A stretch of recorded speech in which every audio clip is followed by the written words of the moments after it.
Assalamualaikum warahmatullahi wabarakatuh. Nama saya Nurul Komaria, NIM U2018-1090 dari Prodi Ilmu Al-Quran Tafsir IAIN Jember. Baiklah, saya di sini akan memaparkan teori semiotika menurut Ferdinand de Saussure.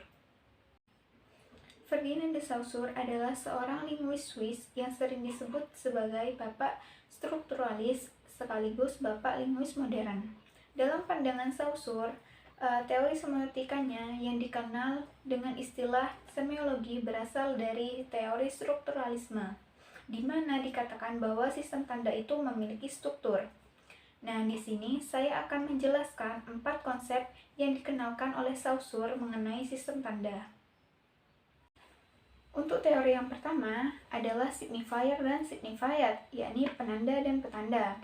Jadi konsep Saussure yang paling dikenal adalah konsep penanda dan petanda. Signifier, penanda, adalah sesuatu yang dapat ditangkap oleh panca indera dan pikiran, seperti bunyi, gambar, dan bentuk. Sedangkan signified, petanda, adalah makna yang terkandung di dalamnya. Misalnya kita melihat seseorang sedang menggaruk-garuk kepalanya. Nah, ini adalah signifiernya. Sedangkan signifiednya adalah makna dibalik ia menggaruk-garuk kepala. Misalnya, mungkin dia sedang gatal karena tidak keramas, atau bisa jadi ia sedang bingung. Nah, ini adalah signified setelah ia melihat tanda yang ada. Kemudian teori yang kedua adalah langue dan parole.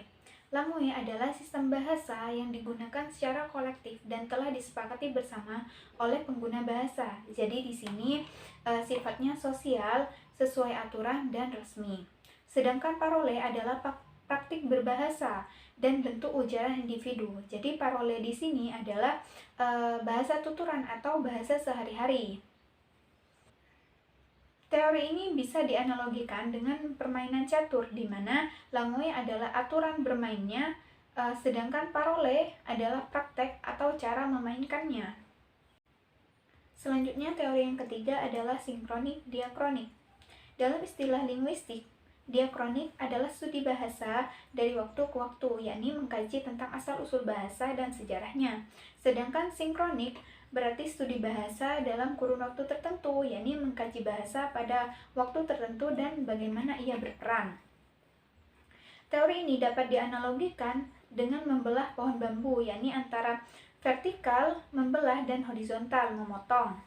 Bila dibelah, kita akan melihat lapisan pohon dari pangkal hingga ujung. Sedangkan bila kita memotong, maka kita akan melihat lapisan pohon yang berbentuk lingkaran. Jadi di sini diakronik itu dapat diistilahkan dengan membelah, yakni ditelusuri dari ujung sampai pangkal. Sedangkan sinkronik itu seperti halnya memotong, yakni kita memahami bagian tertentu pohon itu.